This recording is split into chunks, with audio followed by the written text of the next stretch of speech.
trop grand.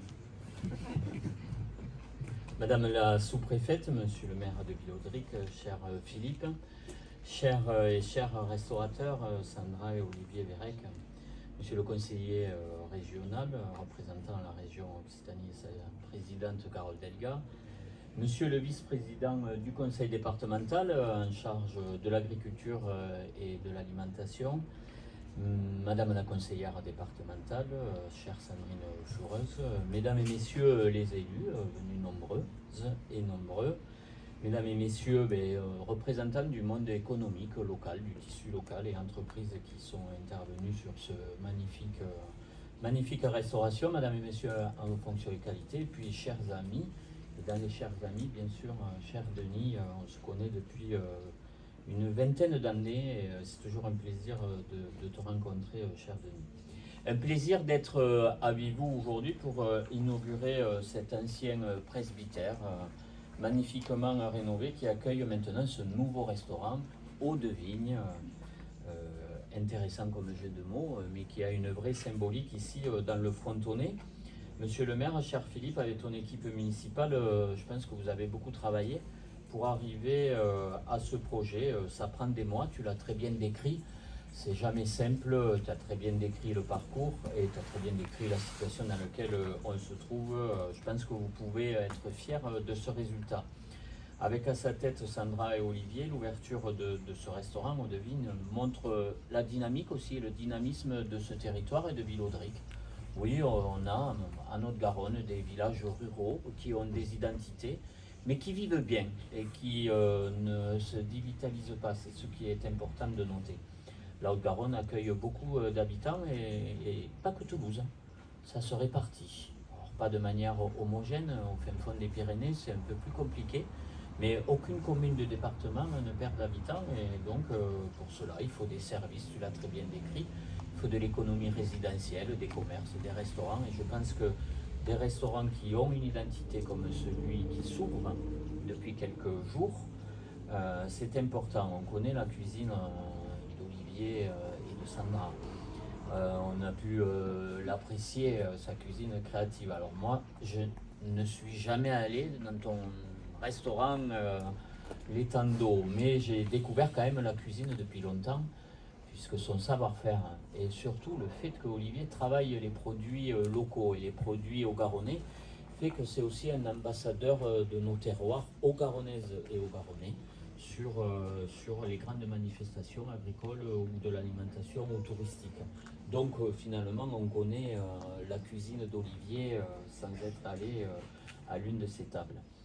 Et je le sais, tu es un véritable ambassadeur de ce magnifique vin avec des cépages particuliers, la négrette, et je sais que tu la travailles, mais pas que la négrette, aussi le buisselet et ton foie gras cuisiné avec ces vins qui sont des appellations aujourd'hui, le fronton, appellation qui va avoir 50 ans, l'AOP, assez méconnu des Toulousains. Là, en fait, on aurait dû inviter tous les restaurateurs et les brasseries toulousaines. Parce que, alors, pour le conseiller régional, ça ne va pas le déranger. Mais pour le conseiller départemental, moi, ça me dérange. Qu'à Toulouse, à 20 minutes du fronton, on ne découvre alors les clapes. Alors, on a tous les vins qui vont du Minervois au Corbière et en remontant et en allant vers le Faugère. Ça, à Toulouse, il y a 15 vins du Languedocien. Ils ne sont pas foutus de mettre un AOP de vin. Alors je pense qu'avec ce qu'on est en train de travailler sur le buisselet et ce vin blanc, là par contre après ils vont se l'arracher.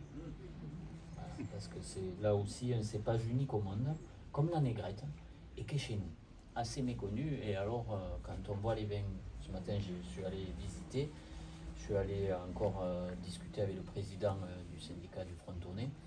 Intéressant. Revenons à ce qui nous réunit aujourd'hui.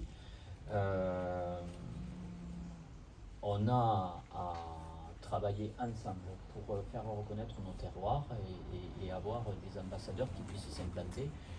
Et un restaurant qui s'implante, au conseil départemental, nous, on n'a aucune compétence en matière économique. On n'est pas censé être là pour aider les acteurs économiques. L'État nous avait un peu, enfin pas l'État, le législateur avait retiré toutes les compétences en matière économique il y a maintenant une dizaine d'années au Conseil général d'avant, et au conseil départemental d'aujourd'hui. Pour autant, on a quelques dispositifs qui nous permettent encore aider une commune qui après met à disposition ou loue. Là, on peut aider.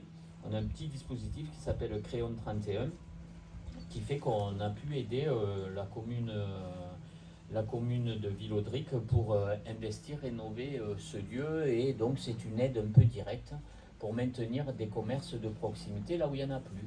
Alors dans certains villages, ça va être un peu l'épicerie qui fait tout, des pots de pain, tabac, journaux, ou le bar du pays, le seul café qui reste, ou le restaurant qui vient ouvrir et qui là aussi a une identité particulière. Et je le dis, Villaudric, c'est quand même une commune de plus de 2000 habitants. Et je crois que dans ce qu'on accueille, nous, à Haute-Garonne, pas simplement nos résidents, mais aussi le tourisme. La Haute-Garonne est une des destinations touristiques les plus importantes de notre pays. La France étant le pays le plus touristique au monde. Toulouse étant la première ou la deuxième ville après Paris, la plus touristique de France. Je pense que d'avoir des bonnes tables aux alentours pour faire découvrir aussi nos beaux villages, leur architecture, leur patrimoine, leur histoire, parfois terrible, c'est intéressant de continuer à investir et d'avoir de bonnes tables. Tu l'as dit, le conseil départemental est un partenaire à des communes. On va le rester malgré les contraintes financières, malgré le fait qu'il y a moins d'euros. On n'est pas un isolat, on est comme partout en France, mais il faut savoir prioriser, il faut savoir prendre les décisions. Nous, on en a prises des difficiles, faire des économies sur notre propre fonctionnement pour continuer à être un partenaire des communes. Et on l'a été, sur les 5 dernières années. C'est une dizaine de projets que tu as portés avec ton équipe, qu'on a accompagné. Je pense à la création de la cantine à l'école maternelle, la construction de la maison de santé, la résidence sociale pour les seniors, ou encore l'agrandissement et la rénovation de la salle des fêtes. Bref, tu es un maire dynamique, moi j'ai le droit de le dire. Voilà. Je ne commente pas la suite, mais je constate. Je sais qui c'est qui nous demande des subventions. Donc quand on nous demande des subventions, c'est qu'il se passe quelque chose. Le maintien des services publics, d'avoir des commerces de proximité pour la vie de nos villages. Moi j'habite Sainte-Gabelle, c'est plus au sud, c'est la même distance de Toulouse, mais au sud c'est pareil, commune entre 2000 et 3000 habitants, on se bat aussi pour maintenir des commerces, des services de proximité, c'est le rôle des maires, pas que de mettre du goudron sur les routes, ça, bon, quand il y a quelques trous ça fait ralentir, et je pense que la gendarmerie est contente quand on ralentit dans nos villages, et les gens aussi, comme ça ils ne réclament pas les ralentisseurs. En tout cas, belle vie, longue vie au restaurant Eau de Vigne à Villaudric. Encore merci de l'invitation. Je suis très heureux d'être là un vendredi. Pour moi, c'est des bons moments où je respire. Merci.